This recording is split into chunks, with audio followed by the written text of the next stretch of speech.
Another name you brought up, Colt Cabana. The reason I'm bringing him up right now is because, like the Young Bucks, and he was kind of the blueprint, and the Young Bucks followed it very successfully. He kind of changed the way indie wrestling worked. Before Colt Cabana, indie wrestling was good. He really knew how to capitalize on it from a merch perspective, the podcast perspective, everything like that. He kind of changed what being an independent contractor in wrestling was, and the Young Bucks would later follow that suit. What were your interactions like with Colt Cabana throughout the years, and overall experiences working with him? I mean, he was always on like, Marquez stuff. He would always pop in and I would, kind of pick his brain and, I don't know, a lot of Big Brother vibes from Colt where it's like, he'll pick on you, he'll razz you. Yeah, But he'll also help you.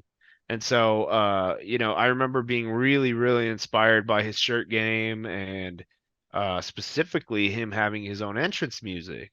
I thought yeah. his entrance theme was so cool, and so I went and wrote my own, and I wouldn't have had I not, saw what he did. He threw it on iTunes or whatever, and I was like, I would hear it on his podcast. I was like, I got to get my own theme song. So I went to the studio and wrote and recorded my own theme song, and I that's because of Colt and because of that DIY kind of attitude. And I've always, rocking this, we used to kill it on merch, man. We would kill it at PWG. And it didn't matter where we went. We would always kill it on merch. And a lot of that was from me being two tables away from Colt. What's Colt doing? Can I see what he's doing? What's he charging? How's he approaching this, And we would never outsell him or even come close, but took a lot of tips from him. So, and I've wrestled him a few times. We had a really good match with him and Peter Avalon at Hollywood. It was Rock Nest versus them.